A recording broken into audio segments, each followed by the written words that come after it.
tak ke kuburan. Jadi benar-benar kita itu ziarah itu untuk mengingat mati. Ada sebagian anak yang ketika orang tuanya hidup tidak pernah peduli dengan orang tuanya, tapi begitu kemudian mati rajin banget ke kuburan. Bahkan saking rajinnya sampai kalau cucunya itu mau ngapain aja mesti dilaporkan ke mbahnya yang sudah sedo. Mau sunat laporan, mau nikah laporan, mau macam-macam dilaporkan. Maka itu sudah tidak perlu. Artinya kalau memang kita benar-benar mau ke kuburan, ke makam, maka pastikan niat kita adalah untuk mengingat mati, bahwasanya kita pasti akan ke situ. Makanya orang-orang Jawa itu dalam menyebut umur itu ada kepanjangannya. Tidak menyebut umur 1 sampai 10, siji, loro, 10 gitu. Itu kemudian 11 itu tidak menggunakan kata 10 siji atau siji 10, tapi 11, 12, 13 sampai kemudian 19 gitu. Itu maknanya adalah ketika usia-usia segitu itu anak atau siapapun, entah keponakan entah siapa, maka harus diajari tentang welas asih. Makanya kalau ada orang Islam yang dia nggak paham kalau agama Islam itu sebenarnya ngajari welas asih, terus kok ngajari malah agama sebelah ya gitu. Terus karena dia nggak paham, padahal sebenarnya dalam Islam pun pada usia-usia segitu itu harus diajarkan welas, dan orang-orang tua dulu menitipkan dengan disebutkan pada angka-angka itu. Dan Nabi SAW benar-benar mempraktekkan bagaimana beliau membiarkan sahabat yang kecil untuk memelihara burung kecil, dan Nabi nggak nyuruh ngebur gitu, justru bertanya, ya Aba Suhail, mada fa'alan Nugair, cah cilik, manuk cilikmu lagi ngopo gitu. Artinya dia punya ingon-ingon burung kecil gitu. Kemudian Ibnu Umar, putranya Umar bin Khattab, yang Umar bin Khattab ini terkenal tegas dan keras dalam mendidik gitu kan. Itu Ibnu Umar melarang anak-anak kecil untuk latihan memanah dengan sasaran binatang yang hidup gitu. Ini menunjukkan bagaimana kemudian memang dalam Islam itu ada value terkait dengan welas asih gitu kan. Dan kemudian begitu masuk di umur 20 gitu kan, itu menggunakan kata 20, tapi begitu 21 sampai 29 itu ada kata likur, selikur, rolikur, songolikur, 6 kecuali 25 gitu. Nah, itu maksudnya adalah linggih kursi gitu. Artinya ketika kita punya anak-anak di umur segitu, maka orang tua punya kewajiban untuk ngajari mencari nafkah, ngajari bertahan hidup. Dan ketika ngajari mencari nafkah ini bukan berarti terus kudu jadi pilot atau apa, mboten. Sampai Nabi mengatakan kamu berpagi-pagi nyari kayu, mbok pikul dengan bahumu, mbok jual, mbok gunakan untuk bersedekah, kemudian untuk mencukupi kebutuhanmu sehingga kamu nggak minta-minta sama orang, itu lebih baik daripada kamu ngemis gitu kan. Ini menunjukkan bahwasanya ketika orang tuanya dengan tenaganya dia hanya bisa menjadikan anaknya, ngapunten, bapak yang misal tukang kayu, detik anak tukang kayu, itu juga nggak apa-apa gitu. Yang penting halalan thayyibah. Nah begitu sampai di 25 itu buatan 5, 20 atau 25, tapi gunakan angka selawi. Itu dimaksudkan adalah seneng-senengnya lanang karo wedok. Sehingga maksudnya ketika jenengan punya putra umur segitu, yo gendang digoleke jodoh. Nah mulai pun ubiak-ubiuk lawan jenis, ngalor ngidul goncengan gitu kan, malah sing goncengke gonta-ganti gitu. Gendang ditekoki nek niku putra jenengan jaler, jane sing mbok karepe sing ditole, yo tak lamarke. Nek putra jenengan sing setri, jane sing mbok senengi sing ditondok gitu kan, tak kongkone nglamar. Karena Allah berpesan, jangan berzina bukan, tapi wala taqrabuz zina, jangan dekati zina. Mendekati aja enggak boleh, namun boleh berzina. Maka ketika seorang ini berzina, maka rusak nasabnya gitu. Makanya ada khilaf di antara para ulama hukum seorang wanita yang hamil di luar nikah, apakah boleh menikah dengan laki-laki yang menghamili apa enggak gitu kan. Maka ulama sepakat kalau itu bukan laki-laki yang menghamili enggak boleh, tapi kalau itu laki-laki yang menghamili ada sebagian ulama yang membolehkan. Kemudian begitu sampai di umur 50 petang 30 30 30 40 ya. Begitu 50 tidak menggunakan 50 gitu, tapi menggunakan istilah seket siji, seket loro, tekan seket songo. Seket niku tegese seneng ketua. Maksudnya apa? Maksudnya nggih pada umur-umur segitu ya, piai-piai yang sudah apunten nggih tahu diri ya. Itu harusnya kemudian mulai paham kalau lampunya itu mulai kuning gitu. Jadi kudu seneng ketuaan, kudu seneng ten masjid, ibadah. Umur saya kecil seneng gaple.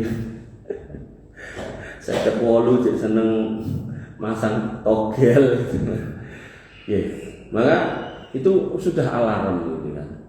Karena Nabi mengingatkan akmar umati baina sitin wa sab'in, umur umatku itu antara 60 sampai 70 wa aqallu ma yajuzu dzalik, sedikit yang lewat dari situ.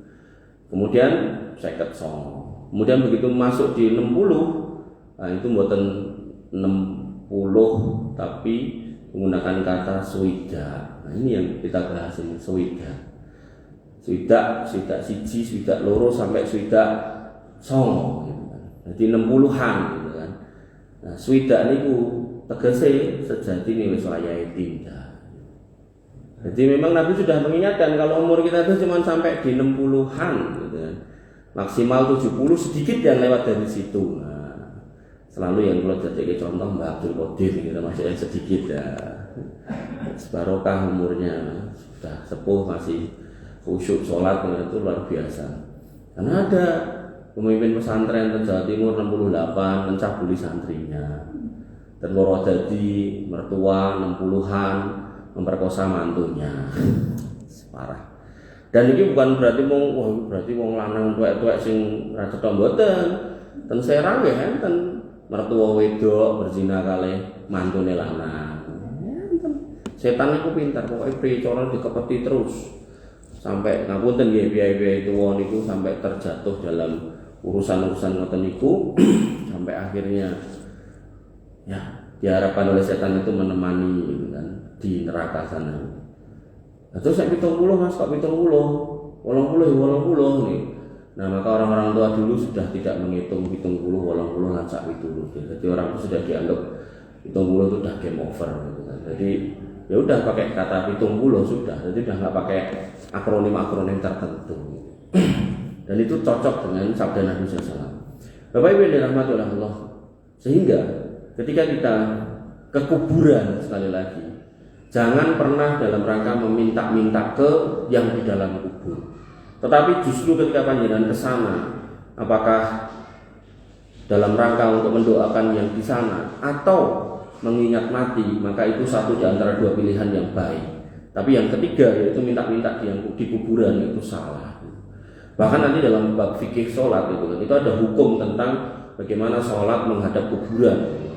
Jadi orang sholat yang nggak niat minta ke kuburan yang dilalah ngarepe kuburan, itu ulama berbeda pendapat antara boleh dan tidaknya.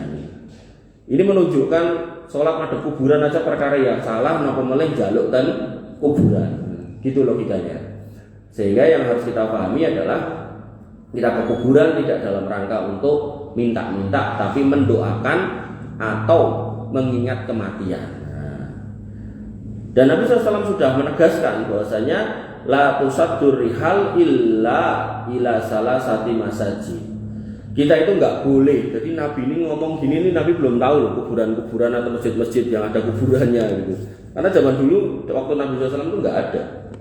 Nah, maka Nabi mengingatkan jangan kamu mengeluarkan energi, tenaga, biaya dalam rangka piknik ke masjid kecuali 3 masjid. Nah, yaitu Al-Masjidil Haram.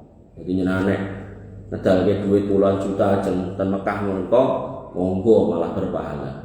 Wa Masjidir Rasul sallallahu alaihi wasallam, dan masjidnya Nabi Muhammad SAW nggih menika Masjid Nabawi. monggo berpahala. Wa Masjidil Aqsa dan Masjid Aqsa. Dan keutamaan Masjid Haram ketika sholat mriku niku sekali sholat niku setara dengan pahalanya 100.000 kali sholat di masjid lain. Nah, termasuk mriki, termasuk Zayed, sami mawon gitu. Nah, 100.000 niku nek diporo-poro niku ketemune kira-kira sekitar 54 tahun.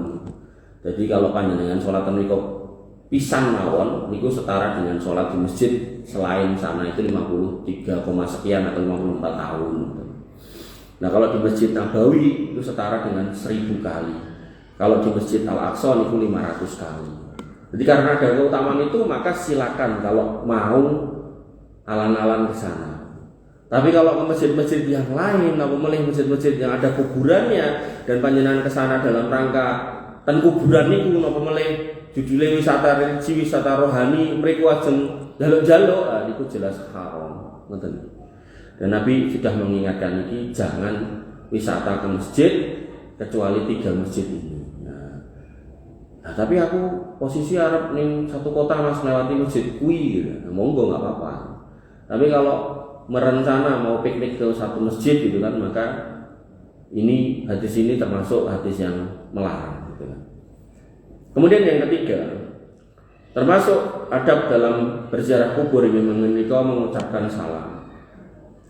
Dan Nabi mengajarkan salamnya sama. Assalamualaikum ya ahla diyar minal mu'minina wal mu'minat wa inna insyaallah bikum lahikun wa nas'alullah lana wa lakumul afiyah. Jadi hadis atau bunyi doanya atau bunyi salamnya kira-kira ngoten niku. Jadi nanti ada redaksi yang agak beda tapi intinya sama.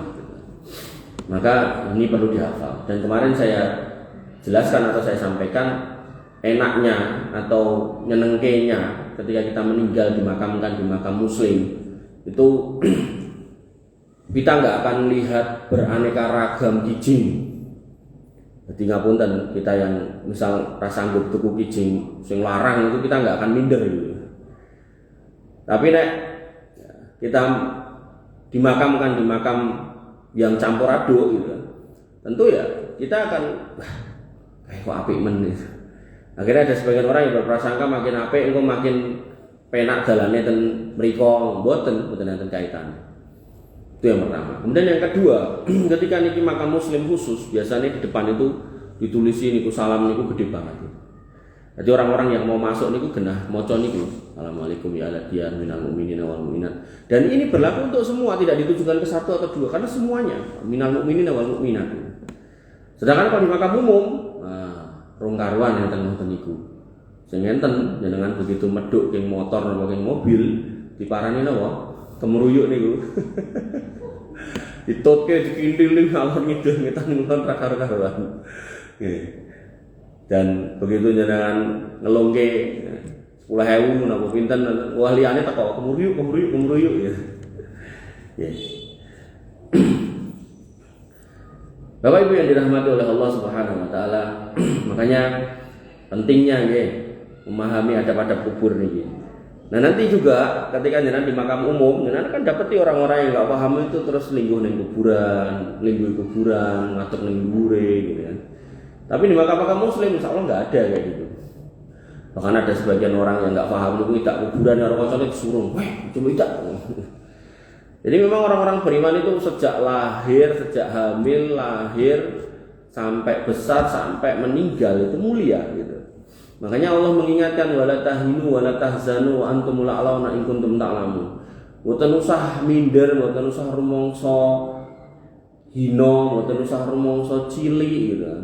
Kita itu mulia di mata Allah kalau kemudian kita itu paham. Sehingga yang harus kita pahami ya dengan kemuliaan itu kemudian kita berjalan di muka bumi ini sampai tekaning wayah niku lho. Sejatine wis wayahe tindak niku. Yang keempat, termasuk adab dalam makam, kita nggak boleh masuk ke makam dengan pakai alas kaki sendal.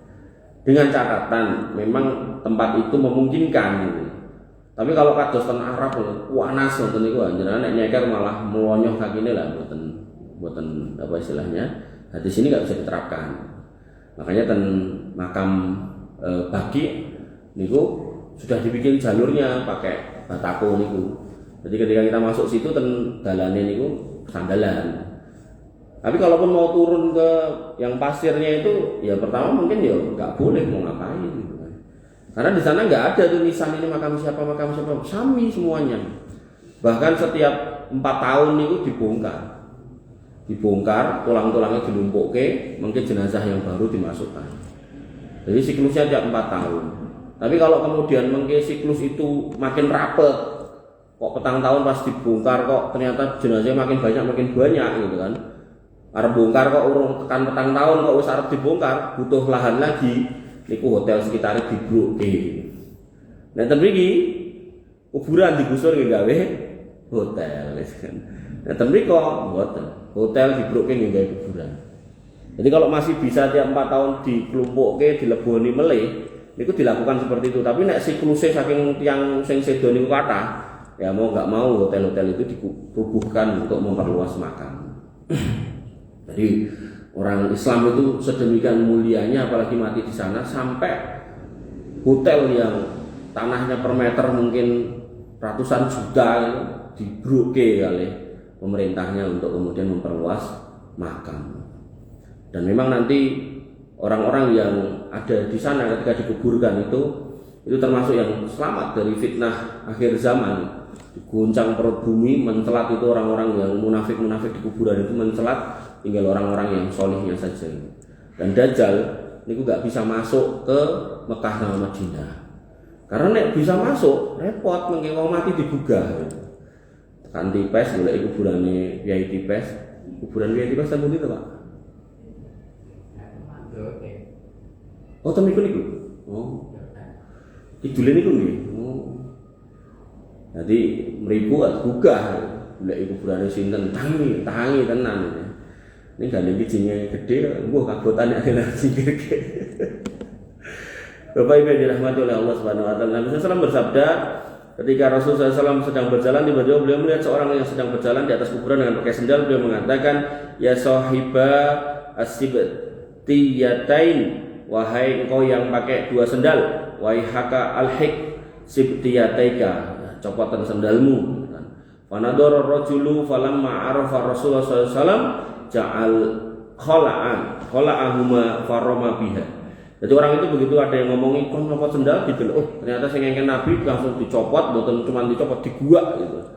Saking dia pengen bersegera kalau disuruh Nabi SAW. Sami pada satu ketika ada orang yang pakai cincin emas tapi laki-laki, Nabi mengatakan kuwi panganggone wong ning akhirat mengko nek nganggo saiki engko ning akhirat di surga ora nganggo kuwi, langsung dicopot dibuak gitu. Kemudian Nabi mengatakan jikuan nggo sedekahke wae. Ndak, yang sudah dengan larang saya nggak mau ngambil. Jadi ya tetap diambil buat orang lain, tapi dia sendiri sebagai yang punya nggak mau karena sudah dieleki oleh Nabi. Jadi sifat kaum beriman pada waktu itu tuh sampai seperti itu. Saat ini kandang mungkin itu ya tetap. Yang kelima, tidak duduk di atas kuburan dan menginjaknya. Tadi walaupun singgung, Nabi SAW bersabda, la ayyajlisa ahadukum ala jamratin fatuhrika siyabahu fatakhlusa ila jildihi khairun lahu min ayyajlisa ala qabrin. Seseorang di antara kamu duduk di atas bara api itu lebih baik sampai bajunya terbakar menembus kulit daripada harus duduk di atas kuburan. Jadi adabnya pedih. Kemudian dalam hadis yang lain Nabi SAW melarang kuburan dengan sabdanya, nah Rasulullah SAW melarang kuburan itu ayyujas sosok untuk kemudian dikasih kijing. Kemudian wa ayyub ada alaihi dan duduk di atasnya. Kemudian wa ayyubna alaihi dan digaweke umauman ngoten salam. Jadi kuburan nggih namung tanah dinaikkan. Terus jenengan ajeng maringi tondo nek niki sirahe jane nek mboten dikai tondo jane nggih pun ngertos to sirahe mesti sebelah situ to. Nah niku dikai watu salam. Kemudian yang keenam, mendoakan mayat jika dia seorang muslim. Nah, doanya tadi doa assalamualaikum ya ahla diyar minal mu'minina wal mu'minat wa inna insyaallah bikum lahikun nas'alullah lana wa lakumul afiyah. Kalau jangan mau nambahi doa Allah maghfirlahu warhamhu wa afihi wa anhu enggak apa-apa. Atau jangan enggak bisa bahasa Arab, ya Allah niki bapak kula mangapura nggih boten napa-napa gitu ya. Karena tidak sedang dalam wilayah salat, jadi pakai bahasa apapun enggak apa-apa. Allah taala. Kemudian yang ketujuh, boleh mengangkat tangan ketika mendoakan mayit, tapi tidak boleh menghadap kubur ketika mendoakannya. Jadi kalau kuburan ini maka ndonga kene mungkin kita menghadapnya nggak langsung ke kuburannya gitu. Jadi kita menghadapnya ke langit atau mungkin ke sisi yang lain. Jadi nggak seolah-olah kita berdoa menghadap kubur kayak di depan tadi saya bilang. Jadi kita pun sholat nggak niat minta ke kuburan tapi gandeng ngadep kuburan. Nah, itu ulama khilaf sholatnya sah atau enggak gitu. Maka dalam konteks berdoa juga dalam rangka menghindari kesyirikan, maka kalau bisa tidak berdoa menghadap kuburan tapi menghadap ke kiblat, menghadap kepada Allah Subhanahu wa taala. Ini juga bagian dari pendapat ulama ya. Artinya mungkin ada ulama lain yang tidak sepakat dengan ini, tapi alangkah hati-hatinya kalau kita kemudian melakukan ini. Kemudian yang kedelapan, tidak melakukan al-hujr. Nah, al-hujr adalah perkataan-perkataan yang jelek yang diucapkan ketika berziarah gitu. Seperti mengumpat, mencaci maki, menceritakan aibnya gitu kan. Dan kadang ngapunten ada orang yang kumpulan wong mendem mati dalam kondisi mendem kuburke gitu kan. Terus kancane mendem orang mriku bawa bir, dikerucuk bir kuburane, terus ya etok-etoknya sedih terus ngomong, wah aku kehilangan kanca mendem. Nah, hal seperti ini enggak boleh. Atau kemudian menceritakan aib-aibnya gitu. Kowe utang rambut bayar malah mati. Nah, hal-hal seperti itu maka sebaiknya dihindari. Termasuk juga meminta-minta kepada kuburan, beristighosah dan seterusnya kepada kuburan, maka itu tidak diperbolehkan. Kemudian yang kesembilan, diperbolehkan menangis tapi tidak boleh meratap. Jadi ketika kita ingat yang bersangkutan, kemudian kita sedih, oh ternyata ini pasangan hidup saya yang sudah menemani saya, suka duka bersama saya, alhamdulillah misi saya, misalnya gitu, dengan nangis tidak apa-apa. Tapi kalau kemudian meratap, seperti orang-orang Syiah yang meratapi kematian Imam Husain, nampar-nampar pipi, bacok-bacok kepala, punggung dikebuki gitu kan, maka itu tidak diperbolehkan. Nyopek-nyopek baju gitu kan, atau jeglok-jeglok sirah, itu tidak boleh. Maka hal-hal seperti itu harus ditinggalkan. Itu perkara jahiliyah. Bapak Ibu yang dirahmati oleh Allah Subhanahu wa taala. Kemudian rambu-rambu untuk para peziarah. Yang pertama, bahwasanya dalam berziarah maka diharapkan kita bisa mengingat kematian dan tidak digunakan untuk meminta berkah atau ngalap berkah kepada orang yang mati. Syekh Shalih Fauzan Al-Fauzan mengatakan, hendaknya tujuan ziarah adalah untuk mengambil pelajaran, nasihat dan mendoakan, bukan minta doa. Mendoakan bukan minta doa. Nah itu sing mati wong alim kok mosok dadak tak dongake wong dhek genah mlebu surga. Nah, maka di bab akidah yang sudah lalu-lalu, maka kita tidak boleh memastikan seseorang itu pasti masuk surga kecuali ada dalil. Para sahabat yang jumlahnya ratusan ribu itu orang-orang mulia, tapi para ulama sepakat yang dijamin masuk surga berdasarkan dalil ada 10. Sisanya insya Allah masuk surga, tapi kemudian kalau dipastikan sebagai penghuni surga butuh dalil.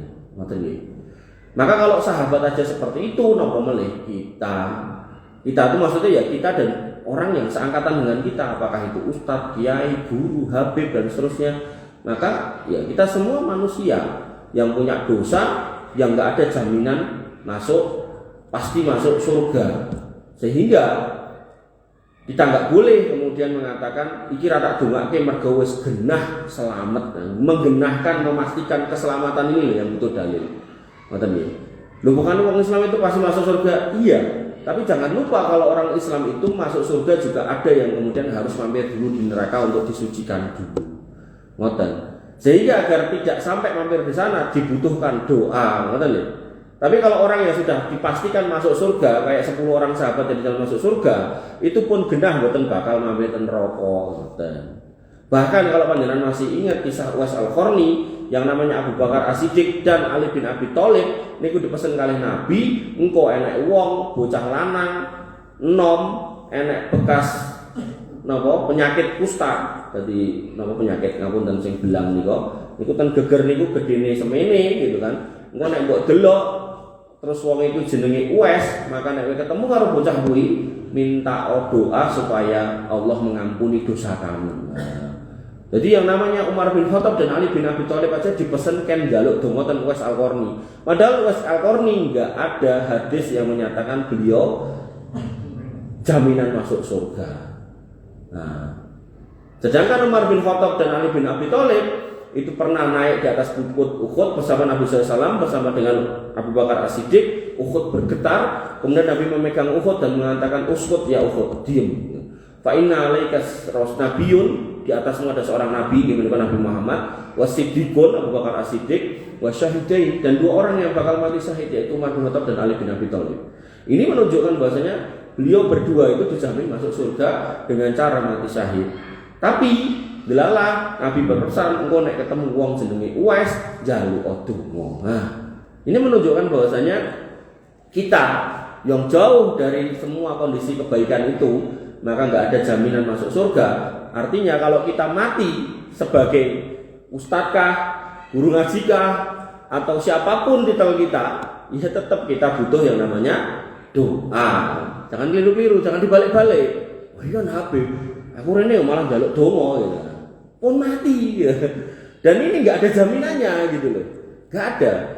Bahkan panjenengan kalau masih ingat bagaimana kemudian anak Nabi nggak ada jaminan, istri Nabi nggak ada jaminan, bapaknya Nabi nggak ada jaminan gitu kan. Dan Nabi jelas mengatakan ma'ughni angka, ma'ughni angki, ma'ughni angkum minallahi syai'a. Aku ora iso nulung kowe kabeh sangka Gusti Allah. Kejaba kowe dhewe sing nulung. Artinya apa? Dengan iman dan takwa niku wau. Ngoten. Bapak Ibu yang dirahmati oleh Allah Subhanahu wa taala. Lalu rambu-rambu yang kedua ini menika tidak boleh mengkhususkan waktu-waktu tertentu untuk ziarah. Jadi jangan mengkhususkan malam Jumat, nggak boleh. Mengkhususkan malam-malam tertentu nggak boleh. Loh tapi Mas, saya itu kan luar kotanan, pulangnya nek setahun pisan pas Idul Fitri atau Idul Adha. Dan itu sisan ziarah boleh nggak? Boleh. Tapi nek jenengan punya keyakinan nek ziarah ora pas waktu niku, ziarah jenengan ra kanggo atau dongane ora tekan atau dongane ora kabul, lan niku klentu. Jadi ziarah itu bisa kapan aja. Ngoten. Jadi nek misal ngapunten kira-kira jenengan kok ibadah kok rada males-malesan gitu kan. Salat angger krungu adzan kok cek kosak-kosik. Nah, coba liper ten kuburan. Nah, tindak ini kuburan. Terus misalnya enten kuburan enten sukete sing dawa-dawa dicabuti. Ora kudu kuburane pake napa mboke, ora kudu kuburane sinten kemawon mboten napa.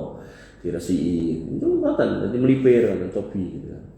Nah, jadi ziarah niku bebas. Nah, enggak ada kemudian ketentuannya.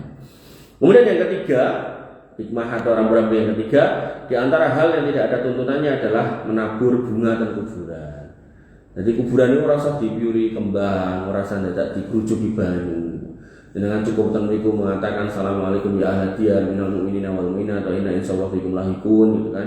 Pun nenek sukete dijabuti, lemah longsor diunggahke melih pun ngoten mawon. Mboten usah golek kembang, mboten usah golek macam-macam. Loh, Nabi iki enek dalil lho Mas. Nabi itu pernah jalan bersama sahabat, kemudian Nabi berhenti kemudian mengatakan iki wong ning jero kubur iki lagi dihadap gitu kan. Terus Nabi golek pelepah kurma ditancepke. Lah aku kan niru kuwi gitu. Nek jenengan mau ngikuti dalil niku, maka harusnya sing ditancepke sanes kembang tapi pelepah kurma. Setunggal itu. Nomor kali para ulama sepakat bahwasanya keutamaan Nabi nancepke kemudian menyebabkan ringannya adab itu hanya untuk Nabi Muhammad SAW. Dan Nabi tidak melakukan itu pada semua kuburan, yang kuburan itu tok. Sehingga para sahabat juga tidak melakukan hal yang sama karena itu kekhususan Nabi SAW. Sehingga kalau niku dijadikan dalil niku kurang tepat. Karena para sahabat Abu Bakar, Umar, Utsman, Ali gak pernah melakukan itu. Ngoten. Sama halnya dengan ngapunten Nabi beristri 9. Terus anak wong aku main sunah Nabi, bojo 9, mboten asal niku kekhususan Nabi mawon ngoten. Napa boleh ngapunten bojo siji wae keter ya. Maka yang harus dengan pahami nek siji keter lah, apa meneh loro nomor 9 gitu kan. Ngoten nggih. Ngenten piyahi niku semangate pol nek aja kawin melih gitu kan. Nah, punya kemauan tapi tidak punya kesanggupan. Harus mengukur. Bapak Ibu yang dirahmati oleh Allah Subhanahu wa taala. Lah, lalu praktek Nabi SAW dalam berziarah seperti apa? Nah, setelah beribadah di Raudhah, jika seorang yang berziarah ke makam Nabi SAW, adab ziarah kubur Nabi, salah tuh. Jadi bukan praktek ziarah Nabi, tapi praktek atau adab ziarah kuburan Nabi. Nah, setelah panjenengan ten Madinah saged salat ten Raudhah, nah maka jika seorang ingin berziarah ke makam Nabi SAW, hendaknya ia berdiri di depan makam beliau dengan penuh adab dan tenang. Jadi niku pun diarahke. Jadi nek sakniki terus niku zaman biyen mboten enten daftar-daftar, terus sakniki tegah daftar ngantri ngoten to. Nah, mungkin jenengan pun gantun ikuti mereka yang kemudian napa ngantri sampai di depan makam Nabi sallallahu alaihi wasallam. Nah, nek ten mriki niku sing dijaga polisi tentara niku toko emas. Nek ten mriko kuburan secara umum dijaga tentara. Kuburan Nabi nggih dijaga tentara. Niate napa? Ben do mboten jaluk-jaluk ten kuburan. Dadi nek ten mriki sing dijaga niku bondo donya, emas, permata, duit, bank ngoten niku. Nek ten mriki sing dijaga akidah. Benten banget pokoknya. Sehingga senajan gunung pasir gitu kan, tapi sugih ra karo-karuan karena barokah. Nek ten mriki sugih pol jane nek dibandingke mriko, tapi nggih niku sing ngeduk wong-wong tertentu. Sampai niku 271 triliun. Niku kan sing nguasai ya wong 15 atau wong 20. Misal Kalimantan niku enten cedhake kali gede banget niku, sebelah enten kerukan batu bara niku nek enten gempa sithik jebol mlebet mriki selesai sudah. Jeruk banget niku. Jadi ya itulah potret bagaimana sebuah negeri yang barokah dan kurang barokah. Nah, Nabi SAW, kita kalau kemudian berziarah makam Nabi SAW, maka kita menghadap ke makam Nabi SAW kemudian mengucapkan salam, assalamualaikum ayuhan Nabi wa rahmatullahi wa barakatuh. Allahumma sholli ala Muhammad wa ala ali Muhammad kama shallaita ala Ibrahim wa ala ali Ibrahim innaka Hamidum Majid. Allahumma barik ala Muhammad wa ala ali Muhammad kama barakta ala Ibrahim wa ala ali Ibrahim innaka Hamidum Majid. Asyhadu annaka Rasulullah haqqan wa annaka qad balaghta risalah wa attaital amanah wa nasahtal ummah wa jahadta fillahi haqqa jihadi fajazakallahu an ummatik afdalu ma jazai nabiyuna an ummatih. Nah, niku dongane. Tapi nek dengan kedawan dengan madhep makam Nabi, assalamualaikum ya Rasulullah niku nggih insyaallah pun cukup. Lajeng berselawat Allahumma sholli ala Muhammad wa ala ali Muhammad niku nggih pun cukup. Nggih. Lajeng mungkin geser sithik. Nah, kemudian mengucapkan salam kepada Abu Bakar As-Siddiq, karena Abu Bakar As-Siddiq dimakamkan di sebelah Nabi, Umar bin Khattab juga di sebelah Nabi, maka diucapkan assalamualaikum ya Aba Bakri. Kemudian geser lagi assalamualaikum ya Umar bin Khattab. Seperti itu. Kemudian 14. Tapi ini dalam posisi sepi, tapi nek rame niku biasanya wah karo mlampah niku, dadi mboten saged ngadeg jumeneng anteng mboten saged disurung-surung king mburi. Haji, ayo, haji, ayo bahasa Indonesia. Surah, torik ya. Dan melaku terus sampai medal, kesurung-surung terus. Kemudian yang ketiga, yang kedua, mengucapkan salam kepada Abu Bakar dan Umar. Selain itu disunahkan pula bagi peziarah kubur untuk mendoakan mereka yang sudah meninggal berdasarkan hadis Nabi SAW yang diriwayatkan dari Buraidah bin Al-Husayb radhiyallahu anhu. Dia berkata Rasulullah SAW mengajarkan kepada para sahabat pada saat hendak masuk ke pemakaman, yaitu mengucapkan assalamualaikum ahlat diyar minal mu'minina wal mu'minat wa inna insyaallah bikum lahiqun nas'alullah lana wa lakum afiyah. Jadi makam Nabi itu begitu kita antri kesurung-surung begitu medal niku teng jaba niku sebelah mriku pun makam Baqi. Nah, jadi jangan bisa menghadap ke makam Baqi niku kemudian ndongake. Nah, kemudian larangan saat ziarah makam Nabi. Larangan yang pertama, berdoa minta langsung kepada Rasulullah SAW agar kebutuhannya dipenuhi, maka hal ini dilarang karena meminta hanya ditujukan kepada Allah Subhanahu wa taala, bukan kepada selain Allah, bahkan bukan kepada orang yang sudah mati, meninggal, walaupun itu adalah Rasulullah Shallallahu alaihi wasallam. Jadi jangan kalau memang yakin dongane kabul dan pengen didongake atau pengen supaya ndang kabul, maka yang terbaik itu mboten nyari makam, tapi nyari orang soleh yang masih hidup. Nah, ngoten. Misal niki sing yuswane paling kathah Mbah Abdul Qadir, Mbah donga kula. Ana ditemploki 100.000 nggih dongake Mas. Ngoten. Timbang ten kuburan gitu kan. Estu niku langkung utama. Kemudian yang kedua, meletakkan kedua tangannya di dada ketika menghadap kubur Nabi SAW sebagaimana keadaan ketika sholat. Hal ini tidak diperbolehkan karena menunjukkan merendahkan diri kepada selain Allah. Jadi yang kedua ini, Assalamualaikum ya Rasulullah. Atau kali nunduk-nunduk. Nah, ini mboten angsal. Jadi kita merendahkan diri itu hanya kepada Allah Subhanahu wa taala. Dan Nabi ketika hidup niku enten piai-piai begitu dia masuk satu tempat atau melewati mereka pada berdiri itu Nabi enggak mau, enggak boleh, melarang gitu kan.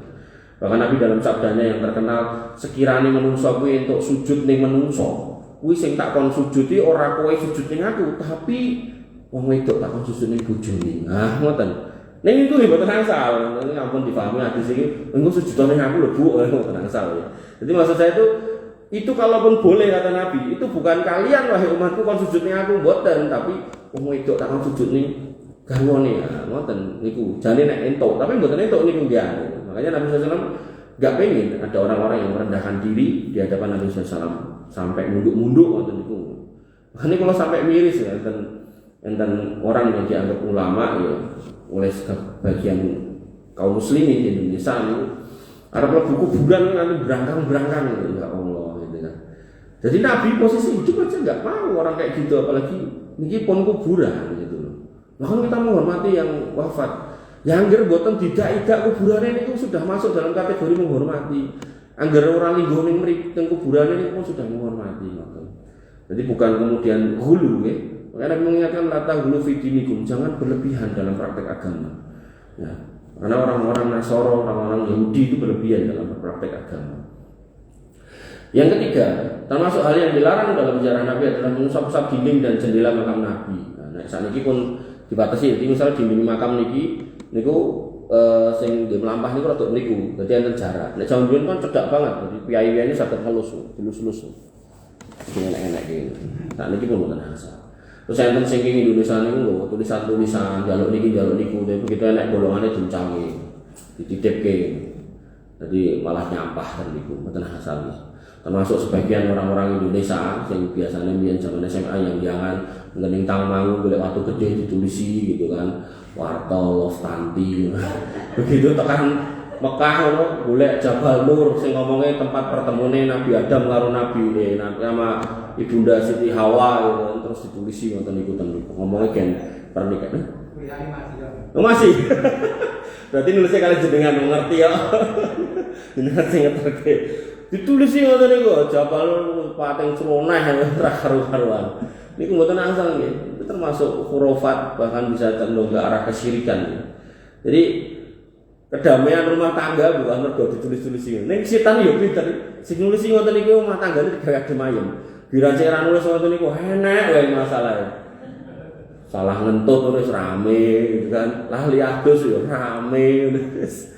Enten mawon masalah wis. Ya Allah. Ya, jadi enggak boleh nggih musab-musab kuburan usah ya Allah. Termasuk Ka'bah. Niku juga enggak ada sunah musab kabeh dinding ini mboten. Yang harus atau disunahkan untuk rusak cuman niku lho. Napa? Hajar Aswad. Niku menek jenengan mboten kangelan.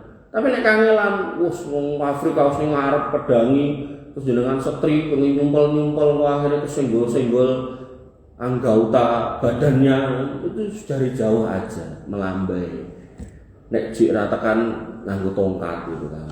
Pokoknya pakai isyarat aja. Jadi kejelekan atau mudorot itu lebih diutamakan untuk dijauhi daripada mengejar sunnah. Sunnahnya memang musab mencium nek saged, tapi nek uyek-uyek kan piai-piai teng ngaji mriku tuh gede-gede ireng-ireng gitu kan. Maka nggih jenengan mendingan dari jauh aja.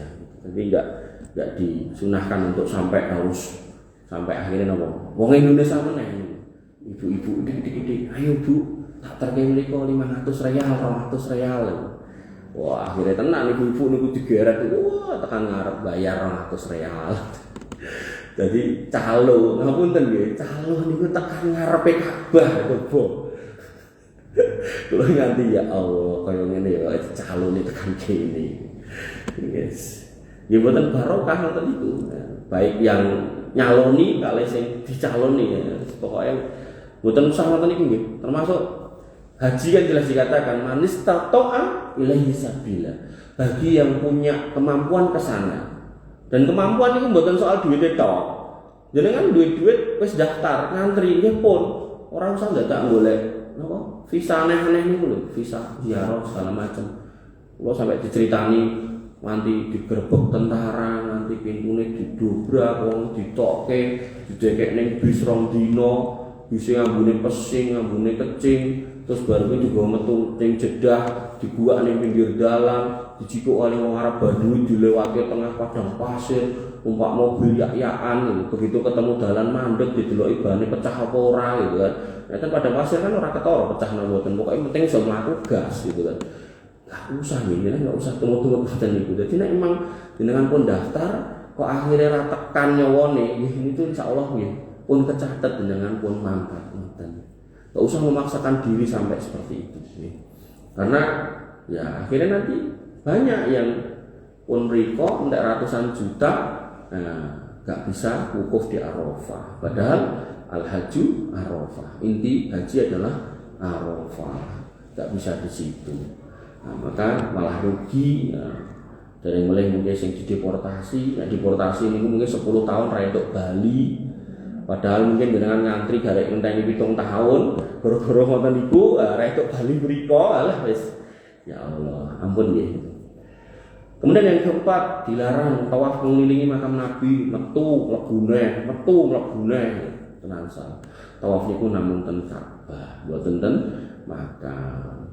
Pramila enten piyai-piyai sing ngumpungi makame Habib niku luar biasa, niku kesalahannya luar biasa. Ya.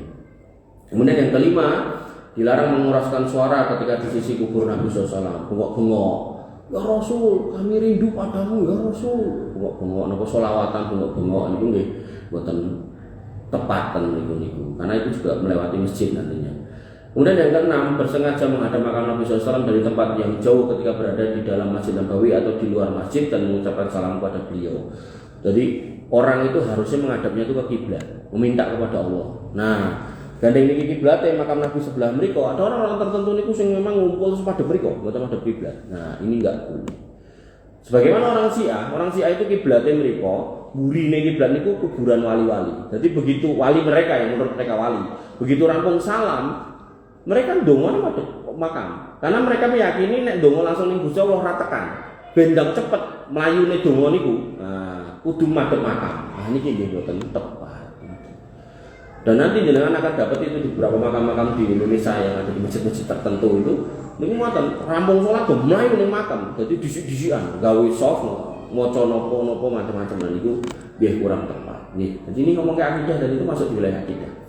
Kemudian yang ketujuh, terlalu lama berdiri di sisi makam Nabi SAW. Makanya yang tentara sing jogo sing ya haji torik cepat-cepat mlaku rasa mandek terus gitu kan.